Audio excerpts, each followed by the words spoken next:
questions. Questions orales. The Honourable Leader of the Opposition.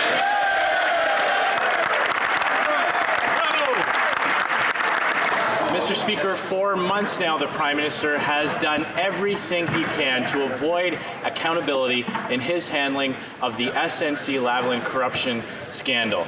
Now he's indicated that he intends to sue me to stop my criticisms of his government's actions. Now, Canadians are looking forward to this. Canadians are looking forward to the Prime Minister finally appearing under oath and testifying in a setting that he cannot control himself. So can the government inform the House on what date will these court proceedings commence?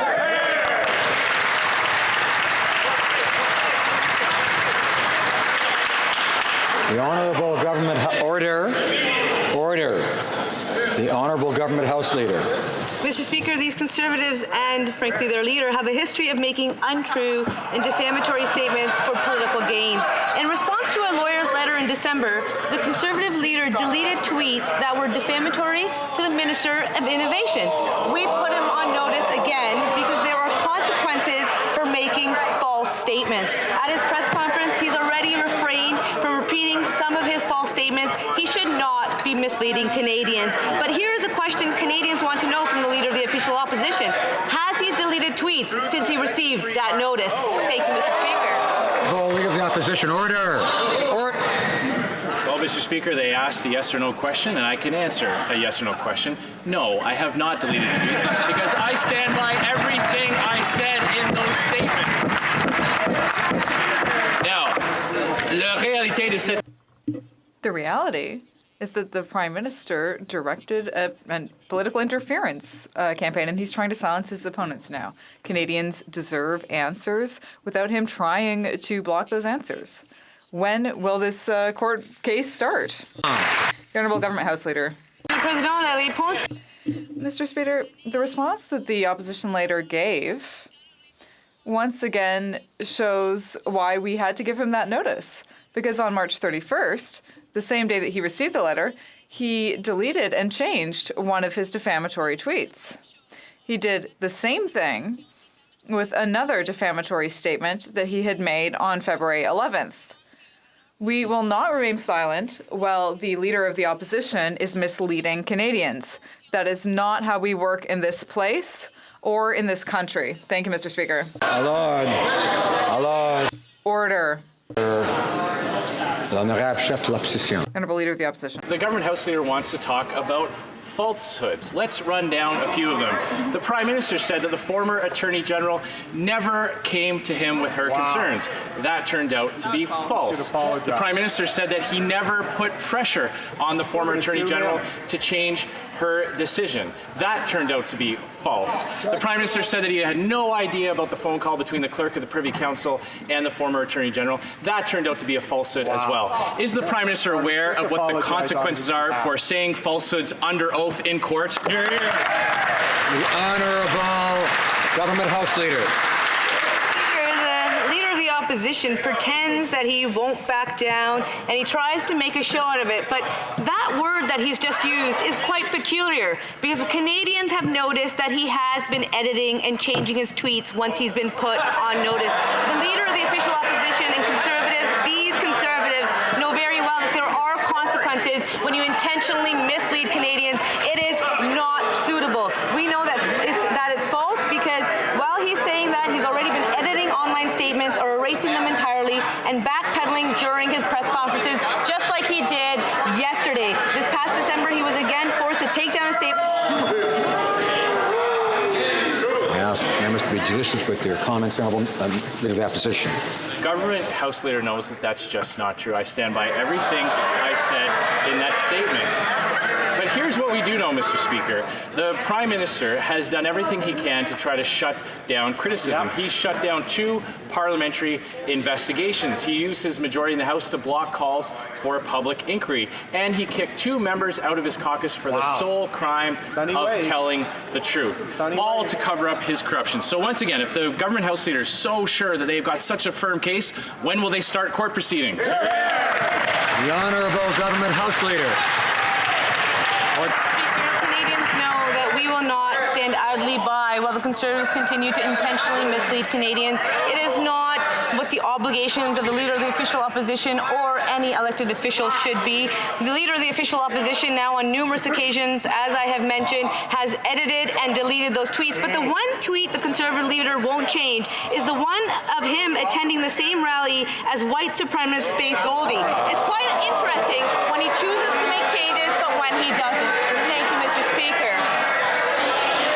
Order.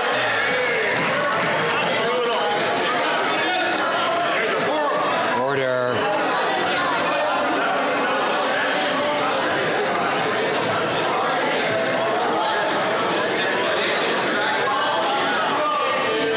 This is always fun, isn't it? The order. The Honourable Leader of the Opposition. Mr. Speaker, this is nothing but a disgusting attempt to deflect from their own despicable handling of this corruption affair. We will always denounce those who promote hateful ideologies while standing up for energy workers who are fighting for their jobs. Now, again, if the government is so sure of their case, why can't the government House Leader inform the House on what day the Prime Minister will show up in court under oath? The Honourable Government House Leader. Mr. Speaker, as I have stated clearly, yes, we have again put the Conservatives on notice because they intentionally are misleading Canadians. What we have seen that on March 31st, the exact day when he received this letter, he deleted and then edited one of his defamatory tweets. Mr. Speaker, the Leader of the Official Opposition and his team, these Conservatives, did the same thing when they were put on notice by the Minister of Innovation because they continue to make misleading Canadians in this House, and they try to do it outside of this House. But what they did when they were served notice, Mr. Speaker, was to change those comments. But when it comes to his presence with Faith Goldie, he will not do such a thing. Order. Order. The Honourable Member for Burnaby South. Thank you, Mr. Speaker. The member for Markham-Stouffville described how the Prime Minister went from saying that there's nothing about the allegations then to saying they don't really matter. She disagreed and, quote, said, "I believe that it does matter that attempted interference took place," and she was kicked out for speaking up. Mr. Speaker, this is about a powerful corporation given special access, about interfering in criminal cases. Will the Prime Minister promise Liberals will not politically interfere with the decisions of Canada's top prosecutor? Hear, hear. Honourable Government House Leader. Mr. Speaker, when it comes to this matter, first of all, members of the Justice Committee have actually set parameters that they had to have this conversation. They actually invited witnesses to appear. Witnesses appeared and responded to those questions. All testimony is now public because the Prime Minister waived solicitor-client privilege as well as cabinet confidence. I know that that member is new to this place, but I encourage him to really look at the record when it came to the votes that took place. He should know that when it comes to the public prosecutors, that there is no possibility of political interference. Thank you, Mr. Speaker. L'Honorable Député de Burnaby. The Honourable Member for Burnaby South. 5 former attorneys general were so concerned that they wrote to the RCMP asking for an investigation. And a Toronto lawyer has also written to the RCMP commissioner calling for a criminal investigation into the Prime Minister's potential political interference. More than ever, people want to know what happened. Why is the Prime Minister refusing to order a public inquiry? Honourable Government House Leader. Mr. Speaker, we know that the members who sat on the Justice Committee did their work. They called witnesses. Witnesses came. They testified. All of the facts are public because the Prime Minister waived solicitor-client privilege and cabinet confidence. We know that the Ethics Commissioner is doing an investigation, and we need to respect our institutions. We do respect our institutions. We believe that they work, and I encourage the member across the way to trust them as well. Thank you, Mr. Speaker. Député de Burnaby. The Honourable Member for Burnaby South. President. Mr. Speaker, according to a new survey, a majority of people are concerned about the effects of plastic pollution on the environment, and they think that Liberals should be doing more. We in the NDP have already announced that we will ban single-use plastics by the year 2022. Other countries are already taking similar steps. So when will the Liberals start taking real steps against plastic pollution? The Honourable Minister for the Environment. Mr. Speaker, I'm very proud of what our government is doing. We went to the G7 where we took a leadership role. We have a charter on plastic pollution with other countries in the world, as well as with corporations. We know this is a big issue.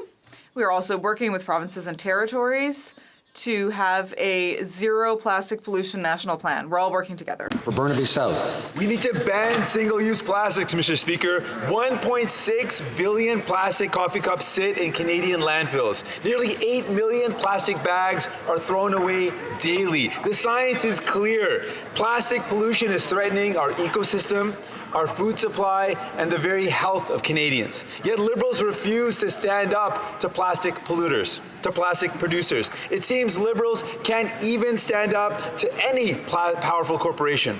Will the Prime Minister stand with us and ban single-use plastics by 2022? Well, Minister of Environment. When we hosted the G7, we took a leadership role. We said that we need to ensure that we don't have more plastic pollution in our oceans than fish by weight by 2050. That's why we brought in the Ocean Plastics Charter, which sets clear targets for countries around the world. That's why we're supporting developing countries who need support with their waste treatment facilities so we don't end up with plastic pollution. And that's why we're meeting with provinces and territories and working with businesses to have a zero plastics waste strategy. We need to be working with provinces, we need to be working with cities, and we need to be working with Canadians. And we banned microbeads July 1st, and we need to keep on doing more. The Honourable Member for Lakeland. Mr. Speaker, the Prime Minister shut down 2 committees, booted 2 MPs, and is holding documents 200 days past the deadline of an access to information request to hide the truth from Canadians. After months of misleading contradictions and changing his story to cover up his wrongdoing, now he's trying to shut down the opposition by threatening a lawsuit against our leader. Canadians look forward to the Prime Minister giving evidence, providing testimony, and being accountable, finally, under oath in open court. When will the Prime Minister follow through on his threat? Well, Government House Leader. Mr. Speaker, it's important that Canadians always know that we will not stand idly by while the Conservatives intentionally mislead Canadians. And the Conservatives, these Conservatives and that leader of the official opposition, they have a history of doing this. And that's exactly why the day they were served notice, that very same day on March 31st, they deleted then edited a tweet because they know that they should be more judicious when it comes to their word choices. It's exactly the same thing that he did when it was the Minister of Innovation who provided him on notice in December. That member might not know the court of law, but you should know by providing him notice, the process has already begun. I heard many comments during that answer, including from my friend, the Honourable Member for Chilliwack, and I think he knows that we like to hear from him, but only when he has the floor. He'll get his chance in due course. Probably, you know. The Honourable Member for Lakeland. Well, we know the Prime Minister admires basic dictatorships, but what's clear from that answer is that he doesn't really want to follow through with his empty threat, because it would mean he and his senior staff and multiple officials would have to testify under oath for hours and produce documents, all under a public process that he doesn't control. Conservatives welcome the chance to examine the Prime Minister in pre-trial discovery at the earliest possible date. So, will the Prime Minister follow through on his threat to sue, or is he ready to admit that everything the Leader of the Opposition said is actually true? Honourable Government House Leader. Mr. Speaker, because the Conservatives and their leader have a history of making untrue and defamatory statements just for political gains, yes, we have again put them on notice. When they were first put on notice, Mr. Speaker, the leader of the official opposition deleted and then edited tweets because he knew that those comments were not appropriate and he knew that legal action could be taken. And anyone who knows the court system would know the first step is putting them on notice. So therefore, the process has already begun, Mr. Speaker. We will not idly stand by while the Conservatives mislead Canadians. Thank you, Mr. Speaker. The Honourable Member for Richmond North Athabasca. Mr. Speaker, when the Prime Minister isn't happy with people who think differently from him and happy with what they say, he expels them from his caucus. And now he has a new tactic, which is sending notice of legal action in order to silence people. If the Prime Minister thinks that he can intimidate the leader of the official opposition or silence us, he can think again. When will he act on this threat? The Honourable Government House Leader. Mr. Speaker, we will not stand idly by while the Leader of the Opposition misleads Canadians. The process is already underway. That's why we sent this letter. And when we send a letter to the official opposition, or when we did that rather, he changed his tweets. He knows well that this letter has consequences. And he shouldn't make any comments that will mislead Canadians. We will send notice to ensure that he can't do that. Thank you. The Honourable Member for Richmond North Athabasca. After having denied the facts, after giving a new version of the truth every week, after expelling 2 upstanding ministers because they didn't think like him, now we have a Prime Minister who's sending notice of legal action to try to intimidate and silence the opposition. If the Prime Minister thinks that this new tactic will work, he's wrong.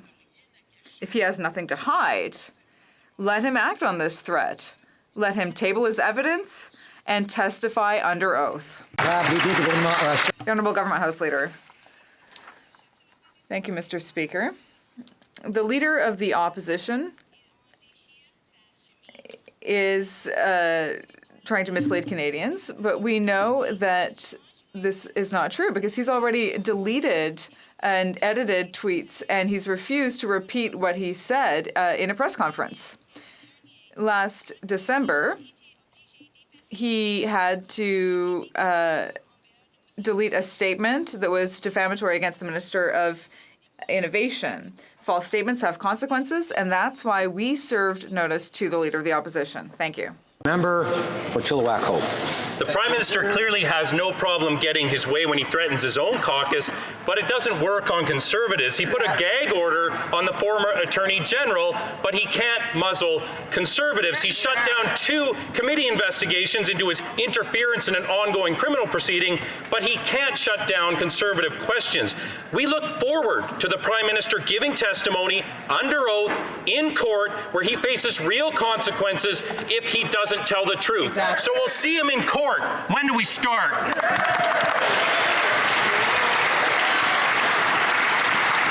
The Honourable Government House Leader. Mr. Speaker, I will once again confirm that yes, we again have put the Leader of the official opposition and these Conservatives on notice. And on March 31st, the exact day when he received this letter, he deleted and then edited one of his defamatory tweets.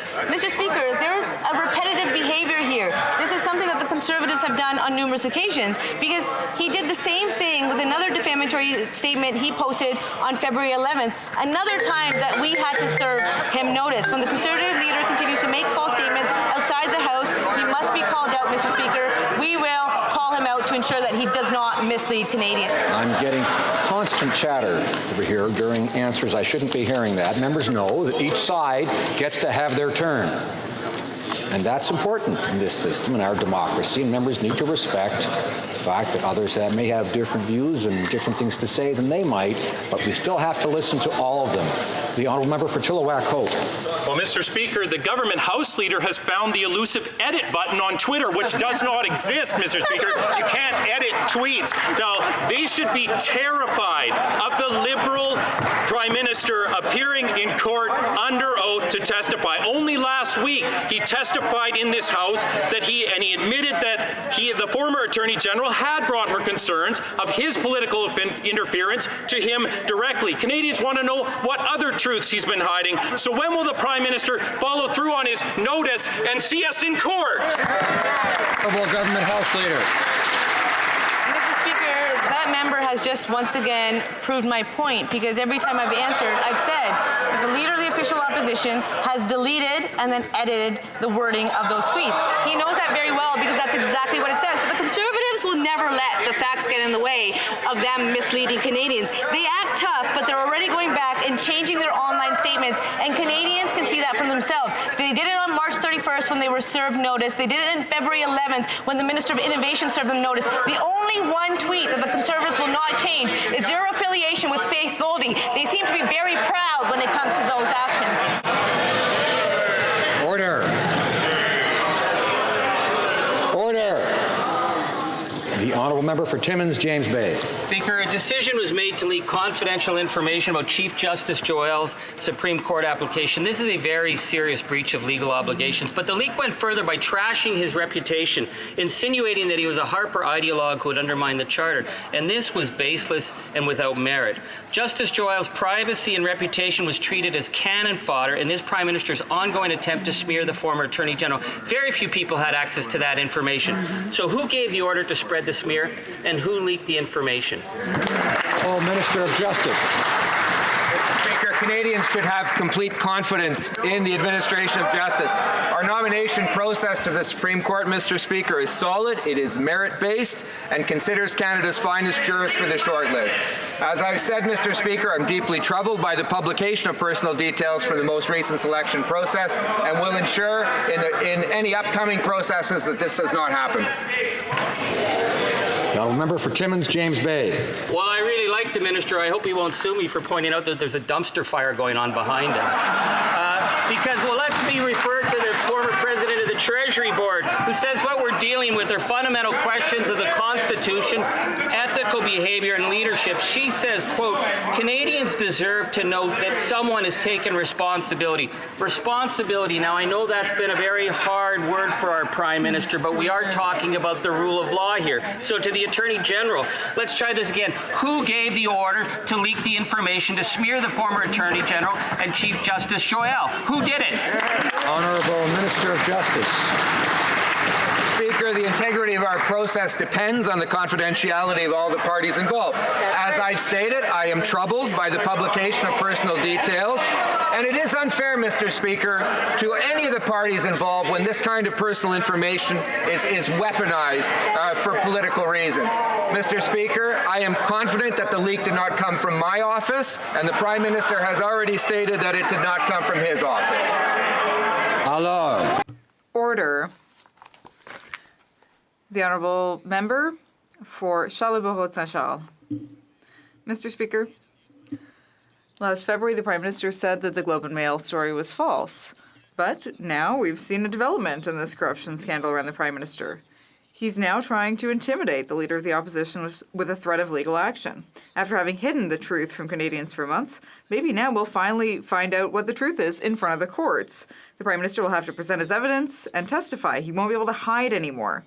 As he prepares for the trial, can the Prime Minister assure us that he made sure all of the documents related to this corruption scandal were preserved? The Honourable Government House Leader. Mr. Speaker,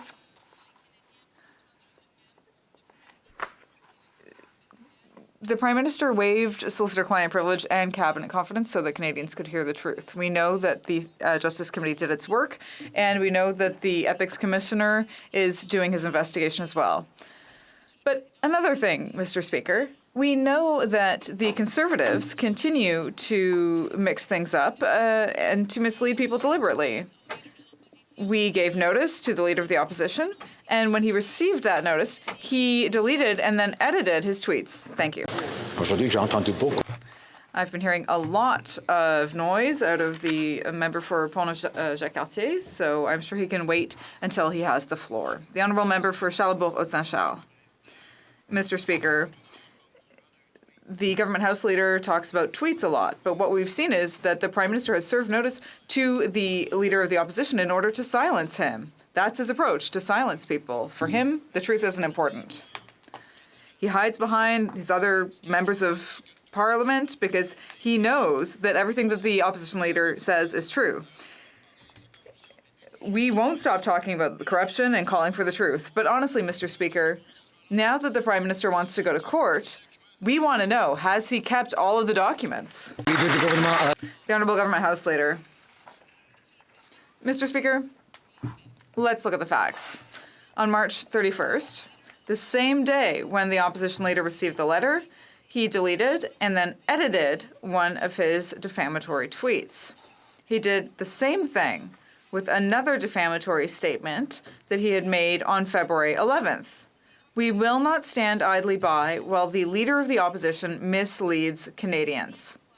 But Canadians can see there is only one tweet that the Leader of the Opposition hasn't changed, and that has to do with his affiliation with Faith Goldie. Thank you. For Thornhill. Mr. Speaker, the Prime Minister's threatened lawsuit is a classic slap suit, a strategic lawsuit against public participation. The PM is clearly attempting to censor, silence, and intimidate without intending to proceed. But if he actually does, Mr. Speaker, the PM should proceed quickly. The Leader of the Opposition has invited him to bring it on.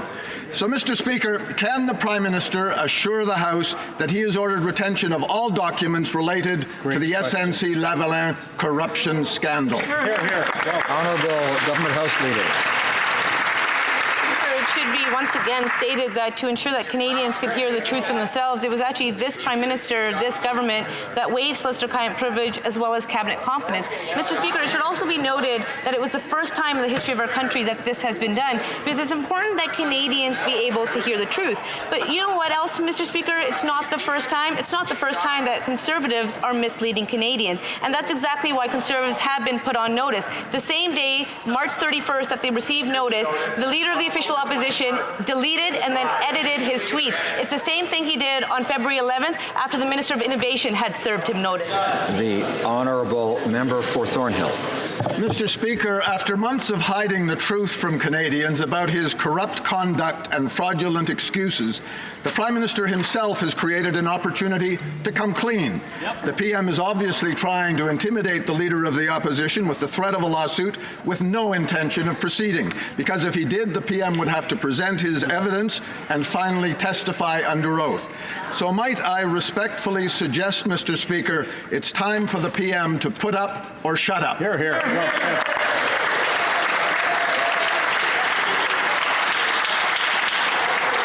I, of course, will encourage my Honourable friend from Thornhill to be judicious in his choice of wording. The Honourable Order. The Honourable Government House Leader. Mr. Speaker, the member from Thornhill should not only be judicious of his words, but he should have respect for this chamber and he should retract those comments. When it comes to a Prime Minister of Canada, any Prime Minister, whether I've agreed with them or not, they are the Prime Minister of our country, and we should be proud of our democratic institutions. These individuals are elected by people, and we should be respectful of Canadians from coast to coast to coast. Unfortunately, that is something that member and Conservatives are lacking. It's interesting to see that all of a sudden they have found newfound respect for our institutions. When it comes to the Justice Committee, they did their work. When it comes to the officer, thank you. L'Honorable Député de Jonquière. The Honourable for Jonquière. A report from the Canadian International Trade Tribunal concludes that there's no justification for the unfair steel tariffs imposed by the Trump administration. We know full well that it's the same thing for the aluminum tariffs. Workers won't be able to keep paying the price forever. The finance minister has the power to skirt the tribunal's decision. The Liberals need to take action and impose permanent safeguard measures to protect our jobs in steel and aluminum. Time is running out. Will the minister finally come to the rescue of workers? The Honourable Minister for Foreign Affairs. Mr. Speaker, American tariffs are unjustified on Canadian steel, aluminum, and they have to be eliminated. And that is the message we're constantly sending to the U.S., including during a meeting I had on October 7th. And last Wednesday, the Democrats, the Republicans, and Americans have asked Minister Lighthizer to remove these tariffs. Last week, steelworkers received the shocking ruling from the Trade Tribunal that safeguard measures won't be permanently imposed. Wow. Workers have already lost hundreds of jobs under the unfair steel tariffs imposed by Trump, and they can't believe that Liberals signed the new NAFTA with them in place. Remember when the Prime Minister told steelworkers that he had their back in Hamilton? Now is the time to show it. This Liberal government isn't doing enough to end the illegal dumping of cheap and dirty steel, and steelworkers are fed up. Will the Finance Minister immediately impose permanent safeguard measures to protect steel jobs? Yes or no? The Honourable Minister of Innovation. It is our government government that took a leadership role in introducing those safeguards. Above and beyond that, Mr. Speaker, we introduced $2 billion worth of support for our steel and aluminum workers. We understand that these unjust and unfair tariffs imposed by the Americans are completely unacceptable. We'll continue to defend our steel and aluminum workers. We've been there with them. We've made investments in the large producers, also supporting small and medium-sized businesses as well. We'll continue to defend this sector, Mr. Speaker. A member for Scarborough-Guildwood. Mr. Speaker, today is a good day for corporate social responsibility in Canada. In the 10 years since the introduction and ultimate defeat of C-300, the Responsible Mining Bill, Canada has evolved from a strong resistance to naming an ombudsman for the Canadian Office of Responsible Enterprise. This office will help support Canadian companies around the world to operate in accordance with international human rights standards. Can the Minister of International Trade update this House on the appointment of the ombudsperson and the establishment of her mandate? All right. Honourable Minister. I'd like to thank my colleague from Scarborough-Guildwood for his leadership, his tenacity, and his perseverance for more than a decade on this file. Today I announce the appointment of Sherry Meyerhauer as the first ever Canadian ombudsperson for responsible enterprise. Mr. Speaker, this office is the first of its kind in the world. The ombudsperson will ensure that Canadian firms operating abroad maintain the highest ethical practices. This solidifies our competitive edge and promotes Canada's strong leadership on the global stage. The honourable member for Mégantic-L'Érable. Mr. President, yesterday we learned that after organizing a sustained campaign to put pressure on the former AG, the chief strategist and PM has resorted to bullying to muzzle the leader of the opposition. Here's how Emmanuel Latraverse described the PM. He's like a young person who chose to party rather than hit the books and study. On this file, the Prime Minister has failed his governance and transparency class. Mr. Speaker, the leader of the opposition is ready. When will the PM follow through on his threat and testify at court so that Canadians can finally learn the whole truth? The Honourable Government House Leader, Mr. Speaker, to make sure Canadians can hear the whole truth, the Prime Minister waived solicitor-client privilege and cabinet confidence, and that's exactly why all the facts are now public. But, Mr. Speaker, yes, once again, we did give notice to the Leader of the Opposition, and on March 31st, he deleted one of his defamatory tweets. He did the same thing with another defamatory statement he made on February 11th. But, Mr. Speaker, this member, every day last week, he asked for an emergency debate on Canola, but today's not asking for it. The honourable member for Mégantic-L'Érable. I have good news. The Prime Minister cannot fire the Leader of the Opposition, but Canadians can fire the Prime Minister on October 21st. This is what the Prime Minister deserves after his latest attempt to muzzle the Leader of the Opposition. A real leader stands up. Like the member for Regina Capel, this is how a true leader behaves. Mr. Speaker, Canadians deserve the truth. Lies have consequences at court. We want to know now, after his bullying number, will the Prime Minister put up or shut up, Mr. Speaker? Merci, Monsieur le Président. Comme je sais que mon collègue de Mégantic-L'Érable est très intéressé par le dossier du Canola, ça me fait plaisir de profiter de l'occasion pour lui répondre, comme il a déjà eu plusieurs fois une réponse à sa question précédente. Alors, je peux... Excusez-moi, alors, apparemment, n'est pas l'interprétation simultanée. Est-ce que ça fonctionne maintenant? Is the simultaneous interpreting working? Is it working now? The Honourable Minister. Thank you, Mr. Speaker. As my colleague has already heard answers to his question many times, and I know my colleague is very interested in the Canola file. I'm happy to take advantage of this opportunity to tell him that I'm working closely with the working group, and our first meeting took place on Thursday. And I am in constant communication with our provincial and industry partners, and I asked for a scientific delegation, and I'm waiting for an answer soon. Thank you. Member for Calgary Nose Hill. You know, Mr. Speaker, what you're seeing here today is the government reacting to the fact that they sent out this letter threatening the Leader of Opposition for basically doing his job, and they're trying to get us to back down so that he doesn't have to, because they know how crazy this is, right? They know the Canadians are watching this and are incensed. Crazy. Well, I'm here to say, Mr. Speaker, we're not backing down. The Leader of the Opposition just stood up and said he stands behind everything he said. Exactly. When's the Prime Minister going to show up in court? Honourable Government House Leader. Mr. Speaker, perhaps that's exactly why the Leader of the Official Opposition, the Conservatives, have been given notice once again, because it is not their job to mislead Canadians, Mr. Speaker. It is our job to ensure that we work in the best interest of Canadians. And what has happened? On February 11th, the Leader of the Official Opposition changed his statement online after he had been served notice from the Minister of Innovation. On March 31st, he was served notice once again, and what did the Leader of the Official Opposition do? He deleted and then edited those tweets, because all of a sudden he realized he should be more judicious in his wording. The only tweet they won't change is the one that affiliates them to faith. The member for Calgary Nose Hill. My party leader has said he stands behind everything he said, but the interesting thing with the House Leader saying that false consequences or false statements have consequences is that it doesn't apply to her leader. She never came to him. He never put pressure on her. No one from his office directed her to do anything. Why are the only people that have any sort of consequences for false statements are strong-wing women in this party? So when she's saying, put us on notice, right back at you, Mr. Speaker, giddy up. The Honourable Government House Leader. Mr. Speaker, the Leader of the Opposition pretends that he won't back down and that he tries to make a show of it, and he's even got his own members now parroting those same lines. But we know that that is false, because while he's saying that, he's already edited his online statements or erased them entirely. Order. Order. I know the member for Calgary Hill, Nose Hill, appeared to ask me to giddy up. I don't think she meant that. So members can calm down a little and just listen to the answer. Order. The Honourable Government House Leader.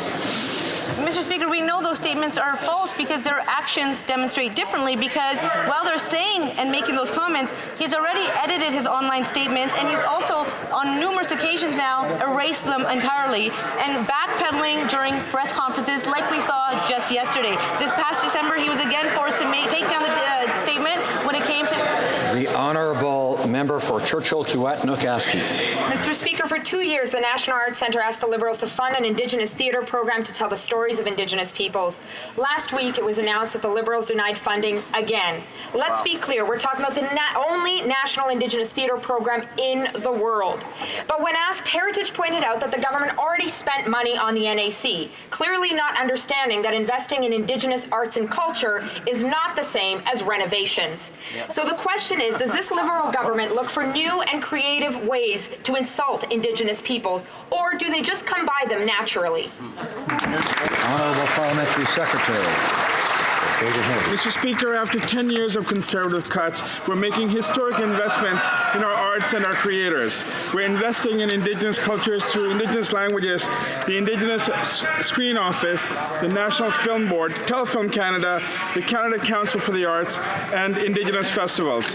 We've also invested $225 million to renew the National Arts Centre. Together, we will continue to move towards reconciliation, Mr. Speaker. Bravo. Thank you. The Honourable Member for Longueuil, Saint-Hubert. Mr. Speaker, 40% of children 4 and under have already their own tablets to watch what we used to call television.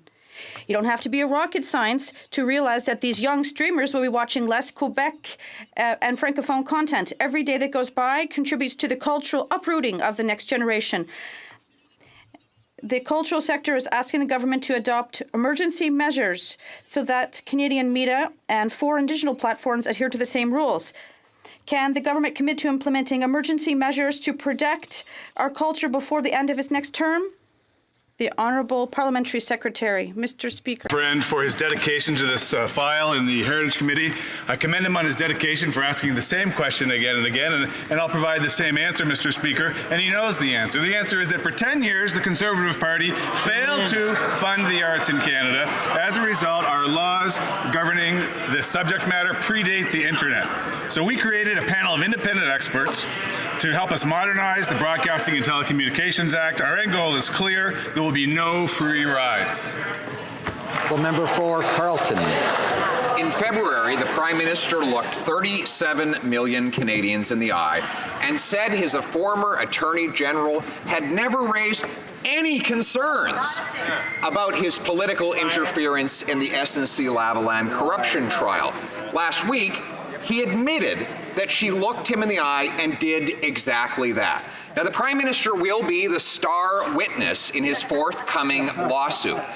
Does he know that it is a crime to lie under oath? The Honourable Government House Leader. Mr. Speaker, I seem to have a greater respect for this institution, and that's exactly why I'm a lot more judicious in my word. And the Conservatives on numerous occasions have misled Canadians, and that's exactly why they have been put on notice. They were put on notice in the past, and that's exactly why the Leader of the Official Opposition went to Twitter, went to his online statements, he took them down, he edited them, and he put them back on. March 31st is exactly what he did. And the Leader of the Official Opposition, who is now taunting me, wants to know that how the steps work. The first step of any court case is to put them on notice. They have been put. Order. The Honourable Member for Carleton. Great. If anything she just said is true, she can document it and submit it as part of the lawsuit that the Prime Minister is launching later today. But he has to know before he does that, though. When he said that the Globe and Mail story about his political interference in the SNC-Lavalin corruption scandal was absolutely false. So said he. But now we know from text messages, journal entries, and recorded conversations it was absolutely true. So again, does the Prime Minister know it is a crime to lie under oath in a court of law? Honourable Government House Leader. The beginning of that member's question quite patronizing, and I always do expect a lot more from the member of Carleton. He's been in this place for a long time. He knows I appreciate his line of questioning and the effort he puts to doing the important work that we do here. Mr. Speaker, for Canadians to be able to decide for themselves, the Prime Minister waives solicitor-client privilege as well as cabinet confidence. Canadians should be able to hear, and that's why the Prime Minister took an unprecedented move. We do have full confidence in our institutions. Yes, we do know the rule of law. That's why it was followed at every single step. That's why all facts are now public. The Conservatives continue. The Honourable Member for Carleton.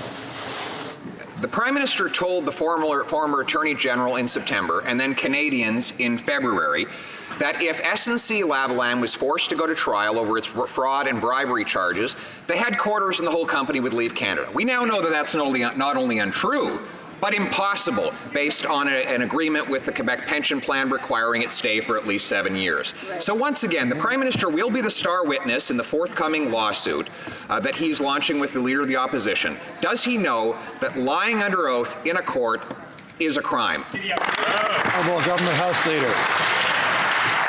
Mr. Speaker, I would hope that every Canadian knows that it's important that we follow the rule of law. I would hope that every Canadian knows that we can have confidence in our institutions, and that's why the work that the Justice Committee did was so important. That's why when it comes to our Office of Parliament, we should have respect and regard for their important work. That's why we know that the Conflict of Interest and Ethics Commissioner is investigating this matter. We have confidence that that office will be able to do their important work. We have confidence in our institutions. We know that the testimony at Justice Committee confirmed that Canadians can have confidence in their institutions as well.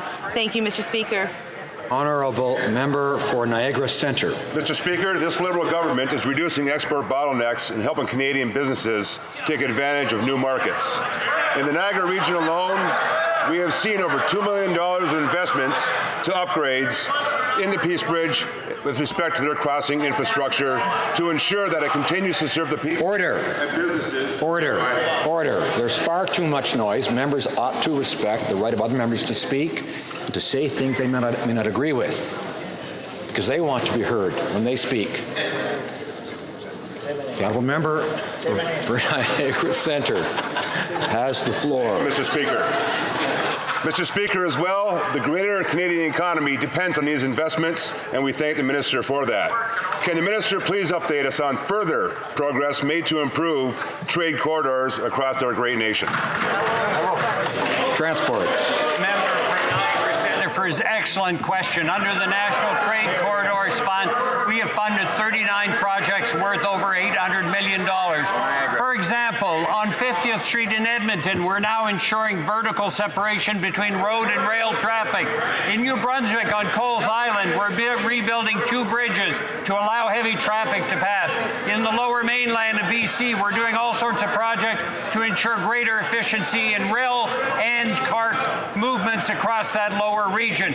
And Mr. Speaker, I'd like to take this opportunity to congratulate my friend, our friend, David Saint-Jacques for his first spacewalk. The members agree with that. The honourable member for Aurora, Oak Ridges, Richmond Hill. Order. Mr. Speaker, the Liberals want to turn the page on SNC, but instead they keep throwing fuel on the fire. Now the Prime Minister is threatening the Leader of the Opposition with a defamation lawsuit. But this isn't a threat, it's good news. The Prime Minister would finally have to tell the truth under oath.